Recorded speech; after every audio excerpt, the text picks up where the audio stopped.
اللہ کے رسول صلی اللہ علیہ وسلم اپنا واقعہ معراج کا تذکرہ کرتے ہوئے فرمایا لَقَدْ رَأَيْتُنِي وَقُرَيْشٌ يَسْأَلُونِي عَنْ مَسْرَايَ، میں حتیم میں تھا، قریش میرے سامنے تھے، میں اپنے نبوت اور رسالت کی دلیل کے طور پر واقعہ معراج انہیں سنا رہا تھا اور واقعہ معراج کا تذکرہ کر رہا تھا کہ کسی طرح یہ واقعہ معراج سن کر شاید ایمان لے آئیں۔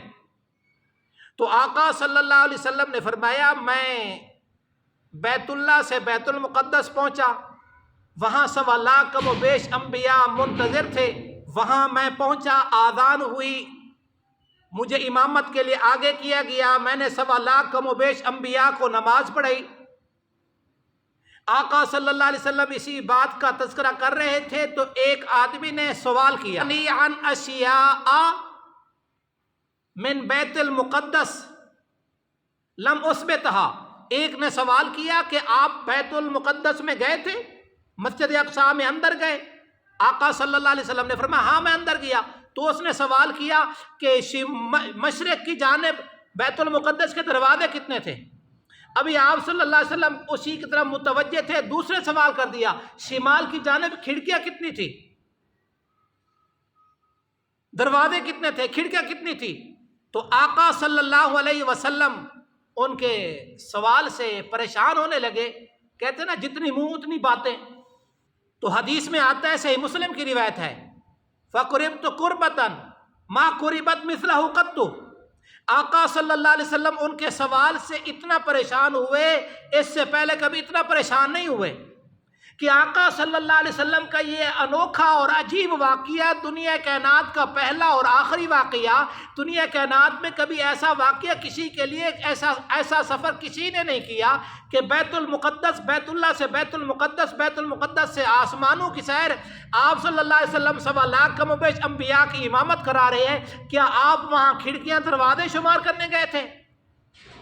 وہ تو آقا صلی اللہ علیہ وسلم ہیں، آپ یہاں 10 12 14 16 سال کے نمازی بیٹھے ہوئے ہیں، 16 سال سے اس مسجد میں نماز پڑھ رہے ہیں، مجھے آپ بتائیں، پیچھے نہ دیکھیں اس مسجد کی کھڑکیاں کتنی ہیں، دروازے کتنی ہیں، ستون کتنے ہیں؟ تو آقا صلی اللہ علیہ وسلم نے ان کے اس سوال سے پریشان ہوئے، آقا صلی اللہ علیہ وسلم اللہ تعالیٰ کی طرف متوجہ ہوئے، مولا سرخرو فرما، اس مشکل میں نکلنے کی سبیل بتا۔ تو مشکل کشا تو اللہ ہے نا، اللہ اپنے نبی صلی اللہ علیہ وسلم کو پریشان نہیں ہونے دیا۔ فَرَفَعَهُ اللَّهُ لِي أَنظُرُ إِلَيْهِ مَا يَسْأَلُونِي عَنْ شَيْءٍ إِلَّا أَمْ، اللہ نے بیت المقدس کو اٹھایا اور آقا صلی اللہ علیہ وسلم کے سامنے ایسے کھڑا کر دیا۔ آقا صلی اللہ علیہ وسلم نے فرمایا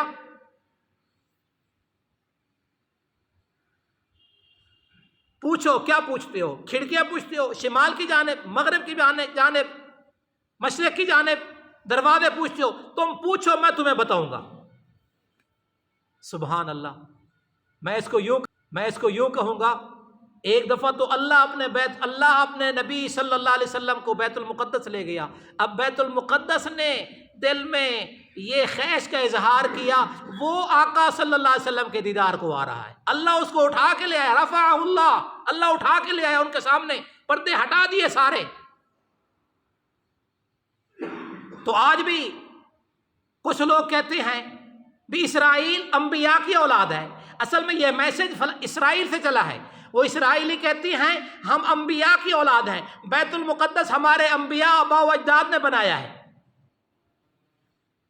تو یہ ہمارا حق ہے۔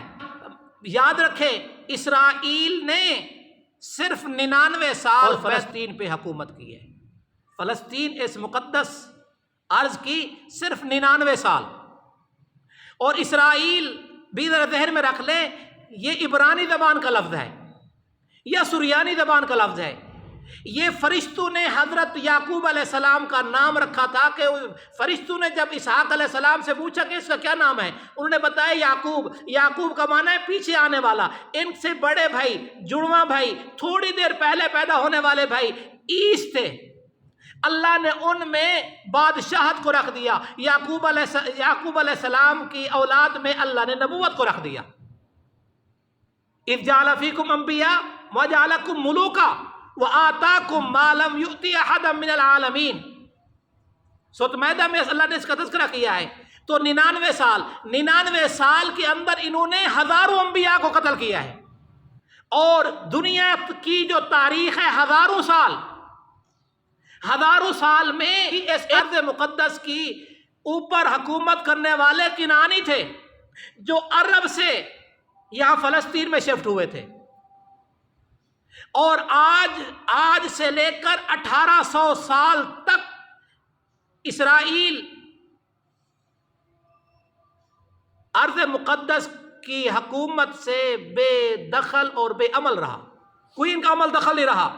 آج یہ 1800 سال فلسطین کی سرزمین کی حکومت ان کے ہاتھ میں نہیں تھی. 1800 سال. آج 1800 سال کے بعد کوئی کہے کہ یہ اسرائیلیوں کا حق ہے تو پھر اس طرح تو امریکہ پر بھی بات ہوگی, پھر آپ کے پاکستان میں بات ہوگی. 47 میں وجود میں آیا. اس سے 200 سال پہلے کس نے حکومت کی ہے؟ قائد اعظم محمد علی جناح مرحوم نے کہا تھا 48 میں کہا تھا کہ یہ امریکہ اور برطانیہ کی ناجائز اولاد ہے. ان کو یہاں جو آباد کیا جا رہا ہے, اسرائیل بنایا جا رہا ہے, ایک ملک کی شکل دی جا رہی ہے, یہ اہل اسلام کے حق میں بہتر نہیں ہے. یہ بیت المقدس کے حق میں بہتر نہیں ہے. یہ فلسطینیوں کے حق میں بہتر نہیں ہے. اس وقت سے لے کر آج تک ظلم و ستم ڈھائے جا رہے ہیں. اللہ تعالیٰ فلسطینیوں کی مدد فرمائے. اللہ تعالیٰ ان کو اپنی معیت نصیب فرمائے.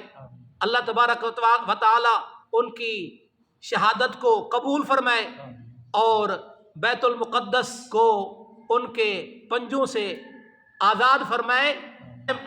ان کے ناپاک عزائم کو اللہ نیست و نابود فرمائے.